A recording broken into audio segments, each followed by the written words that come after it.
Pero la fiesta tenía tres propósitos. Número uno, reconocer con acción de gracias el perdón otorgado por Dios en el día de la redención. Número dos, dar gracias por los primeros frutos de la viña.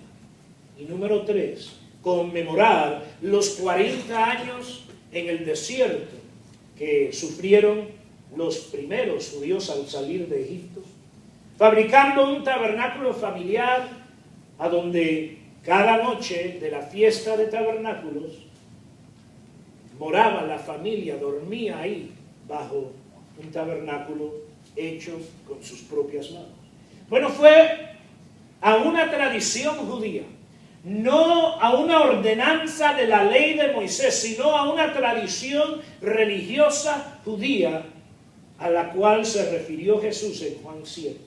Según esa tradición, en el último día de la fiesta de los tabernáculos, el sumo sacerdote y todo su cortejo cargaba un jarro de oro y conducía una procesión de miles y miles hacia el estanque en el suroeste de Jerusalén, el estanque de Siloé, a donde llenaban el jarro con agua y lo cargaban, regresaban al templo, y en el templo derramaban el jarro inmenso de agua sobre el altar de los sacrificios.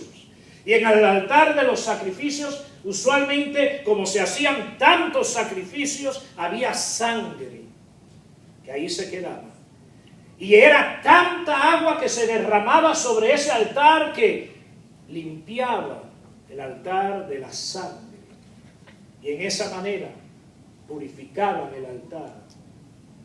Pero en la mente judía, ese acto simbólico simbolizaba la purificación y la limpieza rendida por Dios de los pecados nacionales de Israel en el día de la redención.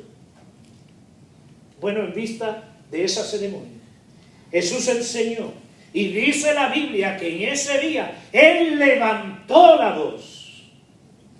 En medio de esta gran tradición, Él se destacó, Él levantó la voz y enseñó que en contraste al agua estancada del Siloé, Él ofrecía agua viva. En otras palabras, Jesús estaba diciendo que Él ofrecía algo mejor y más permanente que lo que se hacía en el templo con ese jarro de agua, aunque fuera de oro.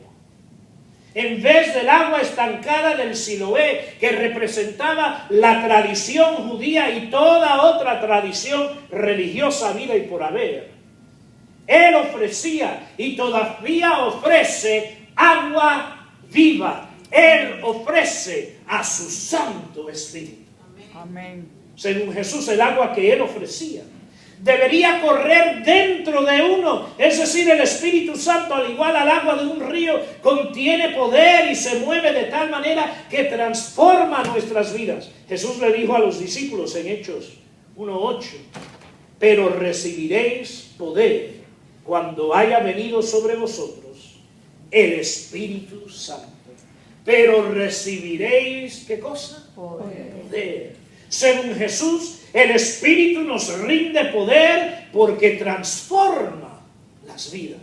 Por ejemplo, los discípulos acobardados y escondidos hasta ese momento, que fueron incapaces de levantar sus voces para predicar en el nombre de Jesús, cuando vino el Espíritu sobre ellos, cambiaron, fueron transformados a ser testigos con denuedo, que no podían parar de declarar que Jesús había sido crucificado para perdón de pecados y gloriosamente resucitado para vida eterna de todo aquel que cree en Él.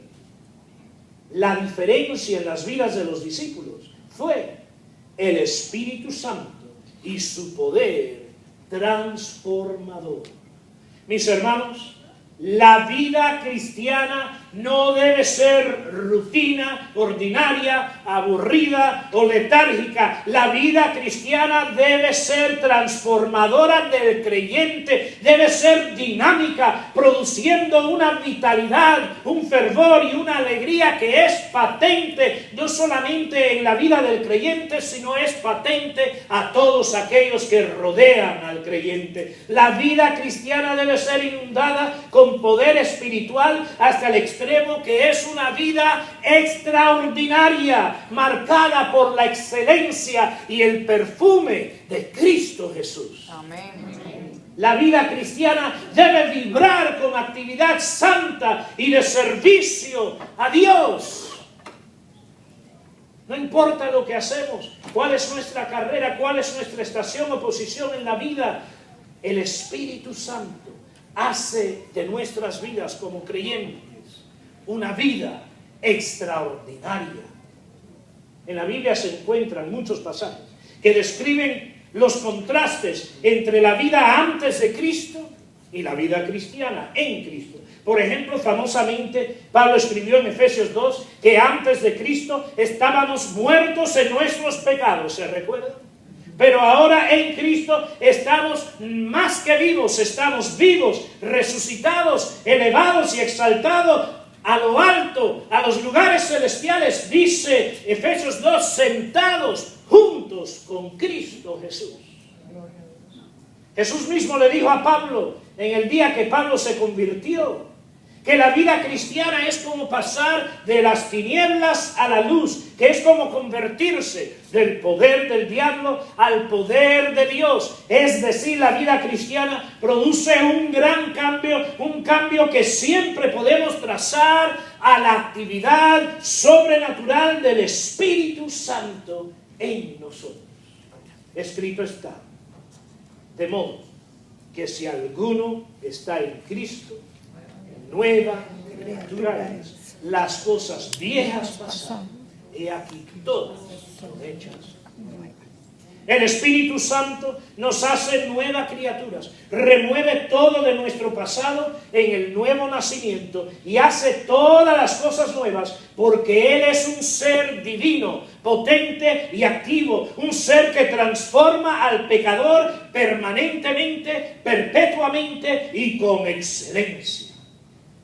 Bueno, en Juan 4, Jesús describió ese gran cambio en otra manera, con otras palabras. Antes vivíamos en la carne una vida como de agua estancada, agua de pozo, agua sucia, agua no deseable, pero ahora vivimos la vida de agua viva, agua como de un río que corre en nuestro interior. Ahora, todos ustedes que han vivido en el campo saben que es muy preferible el agua de un río que el agua de un pozo, porque el agua del pozo está estancada, no se mueve, va acumulando bacterias y suciedades. El agua de un río, al moverse, se va purificando y se limpia. Siempre es más preferible el agua movida que el agua estancada, el agua de un río que de un pozo. Un río es activo y poderoso. Así también debe ser la vida cristiana. Esta vida fue lo que Jesús le ofreció a la mujer samaritana, a la nación de Israel en el capítulo 7. Más tarde en su conversación con la mujer samaritana, le convenció que él era el Mesías al decirle el pasado a la mujer samaritana y al describirle también su presente y su estado conyugal. Y también le habló a esa mujer samaritana sobre la verdadera adoración, un tema que siempre fue un punto de debate entre judíos y samaritanos. ¿Qué es la verdadera adoración? Jesús dijo, Dios está buscando quienes le adoren en espíritu y en verdad. Pero su enseñanza principal a la mujer samaritana en ese día fue que Él ofrecía una nueva vida, una vida más espiritualmente potente y dinámica a través del poder del Espíritu Santo. Hermanos, Esa vida debe estar disfrutando cada cristiano en este momento. Debemos vivir con un gran vigor y con una gran vitalidad espiritual. Una vida a donde somos todos los días renovados y fortalecidos para servir a Dios con gozo, con entusiasmo y con gratitud. Porque de nuestro interior debe fluir una fuente, según Juan 4, un río, según Juan 7, de agua viva. Si no estamos experimentando ese tipo de vida como creyentes, si nuestro servicio se ha convertido en algo ordinario, algo rutino, algo aburrido, algo seco,